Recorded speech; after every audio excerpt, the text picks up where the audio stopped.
Ja sa musím naozaj naučiť, a preto som sem prišiel, kráčam k cieľu a zároveň sa učím zákony. A aby som ich konečne vedome pochopil, k tomu mi pomáha i choroba. Je to všetko príliš vážne, ale viete, tak uvažujeme o tom, že žijeme v strese. Skoro každý deň sme pod tlakom.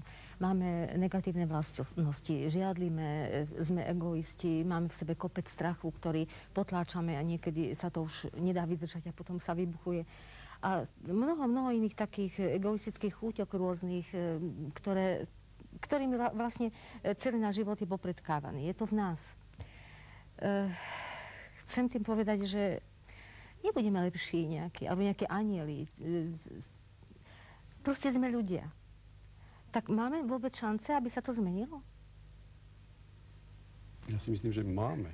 Len musíme pochopiť to, čo sme si práve pred chvíľočkou hovorili. Pokiaľ sa nebudeme chcieť vedome stať lepšími, pokiaľ budeme spokojní s tou úrovňou, na ktorej sme, život cez svoje zákony bude sústavne na nás útočiť. On nás upozornie, prosí, sú to systémy prísnej lásky.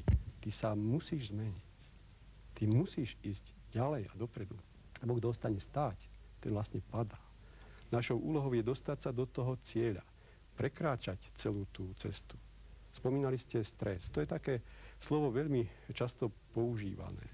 Pod stresom rozumieme celý súbor rôznych reakcií v organizme, ktoré sa prejavujú i nakoniec telesne.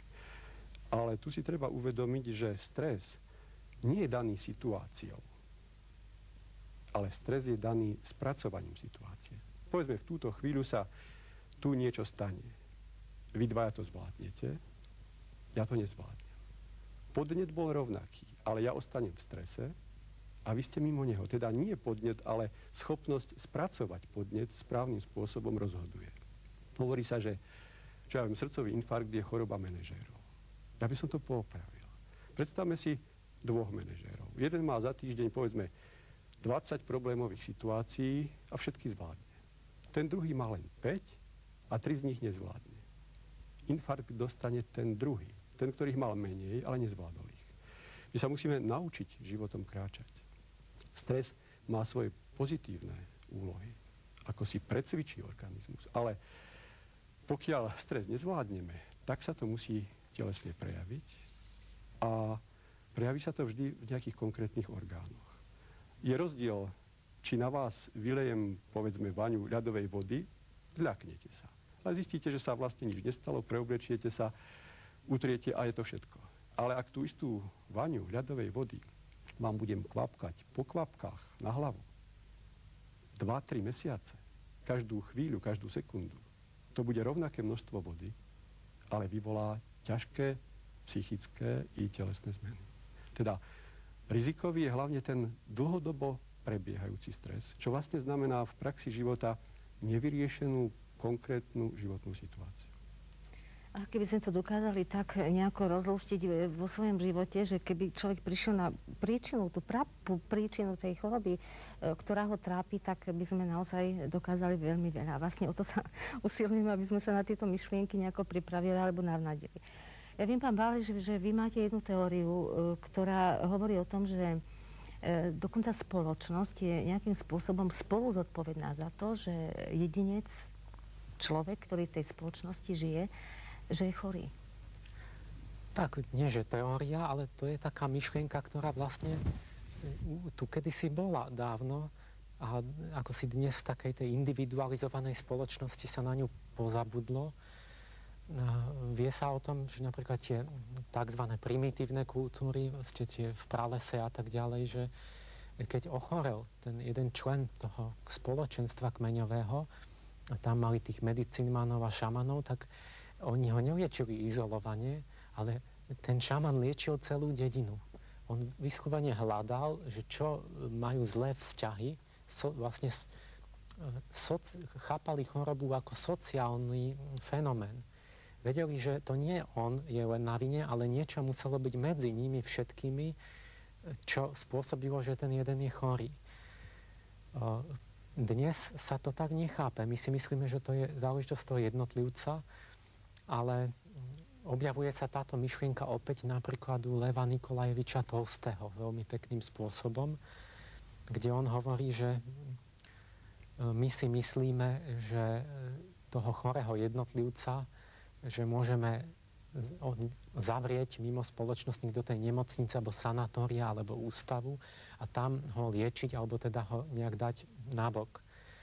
A my skutočne veríme, že môžeme toho jednotlivca liečiť takto. A Tolstoj hovorí, to je veľký omyl.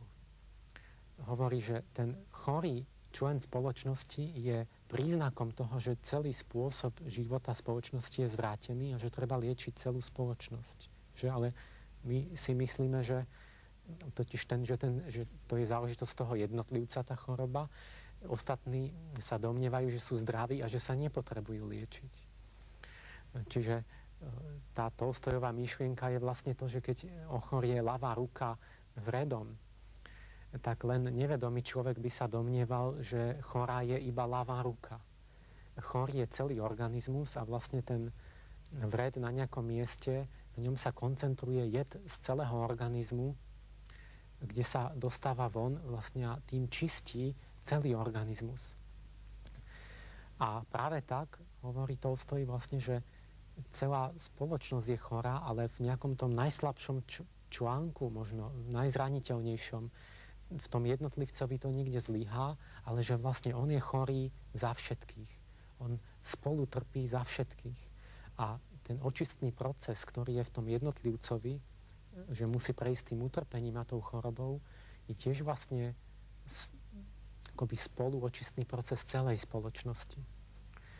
Čiže keby sme to my dnes aplikovali, tak ja poviem také príklady, napríklad tie telesne a mentálne zaostalé deti. To je veľmi zvláštny fenomén. Mne rakúsky títo terapeuti povedali, že napríklad také autistické deti, že sa objavili len od 30. rokov tohto storočia. Alebo mongoloidné deti len od polovice minulého storočia, že vraj to dovtedy vôbec nebolo. A oni sa domnievajú, napríklad u tých mongoloidných detí, že to môže súvisieť so sociálnou atmosférou, s priemyselnou revolúciou. To znamená, keď to takto pochopíme, hneď si uvedomíme, že napríklad to Hitlerovo riešenie, dať tú usmrcujúcu injekciu týmto proste retardovaným ako deťom, je vlastne ilúzia úplná. Pretože chorá je spoločnosť. A keby aj tých jednotlivcov sme nejako odsunuli alebo sa ich zbavili, objavia sa znova tá istá alebo nejaká iná choroba, že vlastne je to príznak, povedzme tie autistické deti, ktoré teraz sú tak, sa verejnosť s nimi zoznámila cez ten film, kde hral Dustin Hoffman. To znamená, že v sociálnej sfére celej vznikol nejaký nový negatívny jav. A vlastne tieto deti to nesú pred nami a my vlastne musíme pochopiť, čo to znamená, čo nám to hovorí. To, čo ste povedali, sa zrejme vzťahuje nielen na nás, ale na každé jedno územie, na každý jeden štát, pretože vlastne, keď máme svoje hranice, ale tie choroby svoje hranice nemajú. Tak potom by bolo naozaj dobre pozerať na veci v hlbokých súvislostiach a nejako to, ja neviem, ako?